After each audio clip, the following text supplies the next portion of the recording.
नमस्कार। आज की कहानी का शीर्षक है चार साधु और चोर। चार साधु थे। वे शहर के पास एक जंगल में रहते थे और भगवान का भजन स्मरण करते थे। उन चारों साधुओं की अपनी अलग अलग एक निष्ठा थी।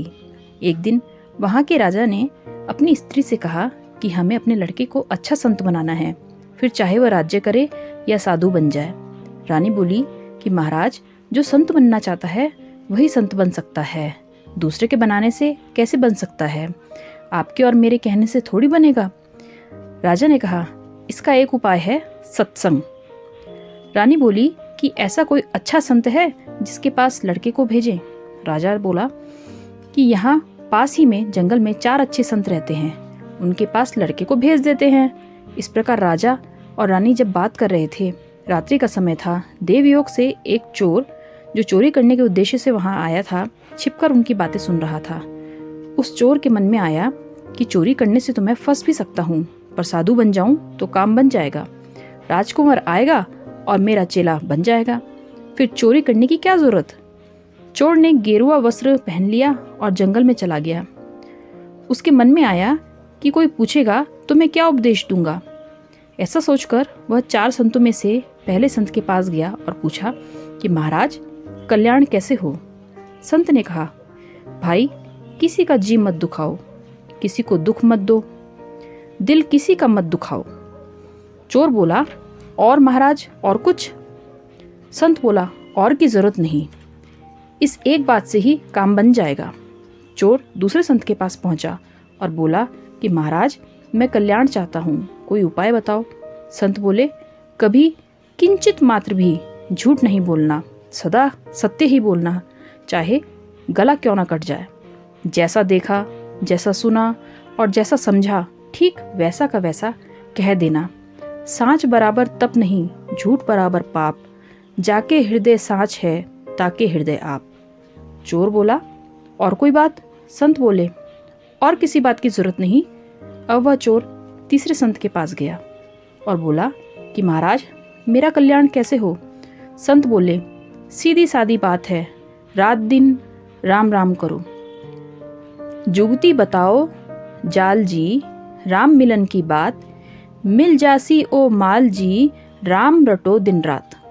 चोर बोला, और कोई उपाय? संत बोले, और किसी उपाय की जरूरत नहीं। अब वह चौथे संत के पास पहुंचा और बोला कि महाराज, कल्याण कैसे हो? संत बोले, भाई, एक भगवान के शरण हो जाओ। मन में ये बात अटल रहे कि मैं तो केवल भगवान का हूँ। जैसे विवाह होने के बाद लड़की के मन में ये बात दृढ़ हो जाती है कि मैं कुंवारी नहीं हूँ, मेरा विवाह हो गया है, ऐसे ही मन में ये बात दृढ़ हो जाए कि मैं भगवान का हो गया, अब मैं और किसी का नहीं हो सकता, मेरे तो गिरधर गोपाल, दूसरों न कोई। चोर बोला, और कोई बात? संत बोले, और किसी बात की जरूरत नहीं, इतना बहुत है। चोर ने चारों संतों की चारों बातें सीख ली और आगे जाकर बैठ गया। अब राजा आया। वो क्रमशः चारों संतों के पास गया। चारों ने एक एक बात कह दी। राजा ने देखा कि आगे पांचवा साधु भी बैठा है। राजा उसके पास भी गया और प्रार्थना की कि महाराज, कृपा करके कल्याण की बात बताएं। वह साधु वेशधारी चोर चुपचाप ध्यान में बैठा रहा, कुछ बोला नहीं। राजा ने ज्यादा प्रार्थना की तो वह बोला, मैं जैसा बताऊंगा वैसा करोगे? राजा ने कहा कि हाँ महाराज, वैसा ही करूंगा। वह बोला, किसी का जी मत दुखाओ। राजा बोला, और कोई बात? वह बोला, सदा सत्य बोलो। राजा बोला, दूसरी कोई बात? वह बोला, भगवान के नाम का जप करो। राजा बोला, और कुछ बताएं? वह बोला, भगवान के शरण हो जाओ।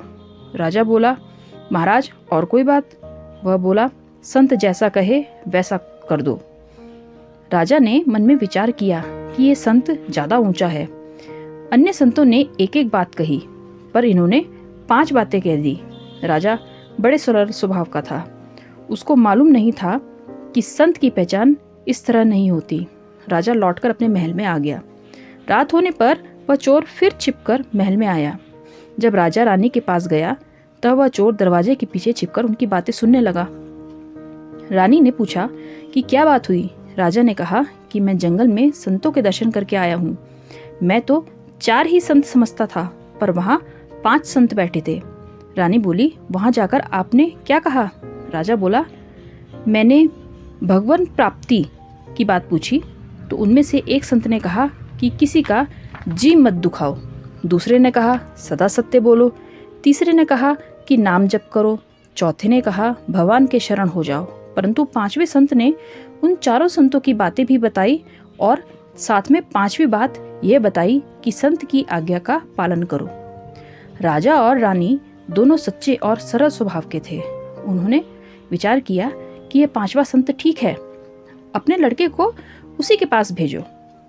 उनकी बातों का चोर पर बड़ा असर पड़ा कि अरे, मैंने तो नकली बात कही, उस पर भी राजा ने श्रद्धा कर ली। अगर सच्ची बात कहूँ तो कितनी मौज हो जाए। राजा के सद्भाव के कारण चोर का हृदय बदल गया। वह सच्चा साधु होकर जंगल गया और जंगल में दूर तक निकल गया। उसने विचार किया कि 4 बातों का तो मैं ठीक पालन करूंगा, पर 5वीं बात का पालन तब हो जब कोई अच्छा और सच्चा संत मिले, कोई ऐसा भगवत प्राप्त संत मिले जिनकी आज्ञा का मैं पालन करूं। वह संत को ढूंढने में लग गया। पहले चोर होने से वह चालाक तो था ही, इसलिए हर एक साधु पर उसका विश्वास नहीं बैठता था। वह कई साधुओं के पास गया और किसी पर उसका विश्वास नहीं बैठा। अब अच्छे संत को पाने के लिए उसकी लगन लग गई। उसके मन में ये बात थी कि जिसमें मेरा चित्त खिंच जाए, मेरा विश्वास हो जाए, उसी को गुरु बनाऊंगा। भगवान ने उसकी सच्ची लगन देखी तो वे संत बनकर उसके सामने आ गए। उनको देखते ही उस पर असर पड़ा और वह बोला कि महाराज, मैं आपके शरण हूँ, मेरे को दीक्षा दीजिए। आप जैसा कहेंगे मैं वैसा ही करूँगा। संत रूप में भगवान बोले, जैसे मैं कहूँगा वैसा करोगे क्या? सच्ची बात कहता है ना? वह बोला, हाँ महाराज, बिल्कुल सच्ची बात कहता हूँ। भगवान बोले, तो फिर पहले एक काम करो, पीछे तुम्हें मंत्र देंगे। तुम यह काम करो कि जो किसी का जी नहीं दुखाता उसका सिर काट कर लाओ, और जो सत्य बोलता है उसका सिर काट के लाओ, और जो नाम जप करता है उसका सिर काट कर लाओ, और जो भगवान की शरण है उसका सिर काट कर लाओ। ये 4 सिर काट कर लाओ, तब मैं तुम्हें दीक्षा दूंगा। उसने सोचा कि ये चारों तो एक ही जगह बैठे हैं, काम आसानी से बन जाएगा। वह तलवार लेकर भागा गया, पर रास्ते में ही विचार आया कि मैंने यह नियम लिया है कि किसी का जी नहीं दुखाऊंगा, पर जी दुखाना तो दूर रहा, मैं तो गला काटने जा रहा हूँ। उसको विचार हुआ कि यह काम मेरे से नहीं होगा। उसमें सद्बुद्धि पैदा हो गई। वह भागा पीछे आया। भगवान ने पूछा, ले आया क्या? वह बोला, हाँ ले आया हूँ। भगवान ने बोला, कहाँ है? वह बोला, मेरे एक सिर में 4 बातें हैं। मैं किसी का भी जी नहीं दुखाता, सदा सत्य बोलता हूँ, नाम जप करता हूँ और भगवान की शरण में हूँ। ये 4 बातें मेरे में हैं, अतः मैं ही अपना सिर काटकर आपको दे देता हूँ। भगवान ने कहा, बस अब सिर काटने की जरूरत नहीं, मैं तेरे को दीक्षा देता हूँ। भगवान ने उसको दीक्षा दी और वह अच्छा संत बन गया। इस प्रकार चालाकी से 5 बातें धारण करने से भी चोर को भगवान मिल गए और वह संत बन गया। अगर कोई सच्चे हृदय से 5 बातों को धारण कर ले तो फिर क्या ही कहना। आपको ये कहानी कैसी लगी? कमेंट बॉक्स में ज़रूर बताएं और चैनल को सब्सक्राइब करें। Thank you.